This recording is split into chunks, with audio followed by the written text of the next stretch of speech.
Bismillahirrahmanirrahim. Assalamu alaikum everyone. It's the English language class and today we are doing, as you can see the heading, unseen comprehension practice. ठीक है, ये unseen comprehension practice है, इसलिए मैंने आप लोगों की बुक से पैसेज नहीं लिया है, मैंने इंटरनेट से एक पैसेज निकाला है डॉक्टर अल्लामा मोहम्मद इकबाल के बारे में। तो पहले मैं पैसेज एक्सप्लेन करूँगी, क्वेश्चन एक्सप्लेन करूँगी, उसके बाद आपने आंसर्स खुद से लिखने हैं। ठीक है, जब आपको पैसेज समझ में आ जाएगा, क्वेश्चन समझ में आ जाएगा, तो आप आंसर्स आसानी से कर सकते हैं। आपने एज इट इज़ हेडिंग डालनी है, अनसीन कॉम्प्रिहेंशन प्रैक्टिस। पैसेज पूरा कॉपी करना है अपनी उस, या तो आप पैसेज कॉपी ना करें, जस्ट क्वेश्चन कॉपी करके उसके आंसर्स लिखने हैं। ठीक है, अच्छा, let's start reading. Muhammad Iqbal was born on 9 November 1877 at Sialkot, Punjab. His grandfather Sheikh Rafiq, a Kashmiri, made living making Kashmiri shawls. Sheikh Rafiq had two sons, Sheikh Ghulam Qadir and Sheikh Noor Muhammad. Iqbal's father, Sheikh Noor Muhammad, was a tailor whose handiwork was quite well known in Sialkot. Alright, but it was his devotion to Islam that gained him respect among his friends. Iqbal के जो father थे वो Taylor थे और उनका जो काम था वो सियालकोट में काफ़ी मशहूर था, बट वो ज़्यादा लोगों में किस वजह से जाने जाते थे, अपने रिलीजियस वैल्यूज़ की वजह से, कि उनकी वाइफ ही बहुत रिलीजियस थी और उन्होंने अपने बच्चों को भी रिलीजियसली पाला था। His wife Imam Bibi was also a good Muslim. The couple instilled a deep religious thinking in all their 5 children. उनके जो 5 बच्चे थे उन्होंने उन 5 को काफ़ी ज़्यादा दीन सिखाया था। Alright, with the defeat of the section Punjab by the British army, ये पाकिस्तान बनने से पहले की बात हो रही है, जब इंडिया और पाकिस्तान एक ही स्टेट होते थे। ठीक है, जब सिख हार गए थे पंजाब में ब्रिटिश आर्मी से, वेस्टर्न मिशनरीज़ किसे बोलते हैं? ऐसे लोग जो दीन के लिए काम करते हैं। ठीक है, a person who is on a mission for religious purpose wasted no time in establishing centres of learning in Sialkot. Western missionaries ने काफ़ी सारे सेंटर्स बनाए सियालकोट में लर्निंग के। One of these are Scotch mission college founded in 1889। इनमें एक scotch mission college भी था जो 1889 में बनाया गया। Offered courses in the liberal arts, उन्होंने कोर्सेज किस किस में ऑफर्स किए? लिबरल आर्ट्स में several of them in Arabic and Persian, जो कि ज़्यादातर जो थे अरबिक और पर्शियन लैंग्वेजेस में थे। अरबिक, अरबी और पर्शियन, फ़ारसी जिसे कहते हैं हम। ठीक है, although by this time English had supplanted Persian as a medium of instruction in most schools, this was where Iqbal had his first secular education. ये वो वक्त था जब पर्शियन की जगह इंग्लिश ने ले ली थी एज अ लैंग्वेज, स्कूल्स के अंदर इंग्लिश यूज़ होने लगी थी। This was where Iqbal had his first secular education. Secular means non religious. ठीक है, ये वो स्कूल था जहाँ पे इकबाल ने अपनी फ़र्स्ट नॉन रिलीजियस एजुकेशन हासिल की।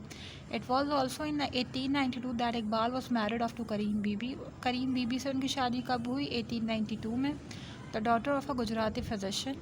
According to some sources this was the beginning of many years of unhappiness. उनकी शादी जो थी एक हैप्पी मैरिज नहीं थी, उनको अपनी शादी में काफ़ी सारे मसलों का सामना करना पड़ा, वो खुश नहीं थे। दे separated in 1916।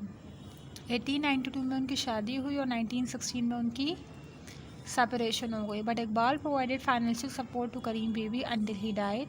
The couple had 3 children, लेकिन उनकी डिवोर्स के बाद भी डॉक्टर इकबाल ने अपनी बीबी को फाइनेंशियली सपोर्ट करना नहीं छोड़ा, उनका ख़र्चा उठाया। उनके 3 बच्चे भी थे। In 1885 after completing his studies at Scotch mission, Iqbal enter the government college in Lahore. Scotch mission के बाद इकबाल ने किस में एडमिशन लिया? गवर्नमेंट कॉलेज लाहौर में, where he studied philosophy and Arabic and English literature for his bachelors of art. Government college Lahore में इकबाल ने क्या क्या पढ़ा? philosophy, Arabic, English literature. He was an excellent student. He won a gold medal for being the only candidate who passed the final comprehensive examination. वो एक बहुत अच्छे student थे। उन्हें गोल्ड मेडल क्यों मिला था? इसलिए मिला था कि वो एक वाहिद कैंडिडेट थे जिन्होंने फाइनल कॉम्प्रिहेंसिव एग्जामिनेशन को पास किया था। ठीक है, आफ्टर दैट यस, मीनवाइल इसी दौरान ही कंटिन्यूड राइटिंग पोइट्री, वो पोइट्री लिखते रहे। When he received his masters degree in 1899 he had already begun to make his mark among the literary circles of Lahore. इसी दौरान वो अपना उनके जो poetic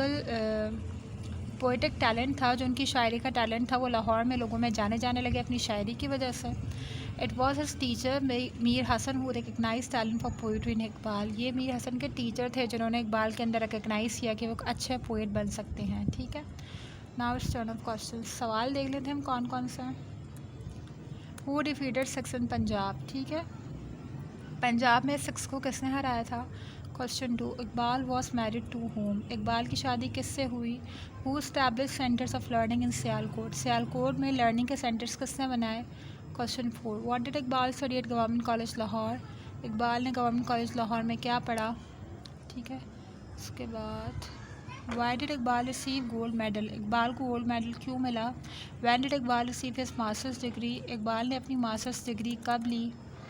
who recognise Iqbal talent as a poet, Iqbal के अंदर शायरी का जो टैलेंट था कि वो अच्छे पोएट बन सकते हैं, किसने रिकगनाइज़ किया था?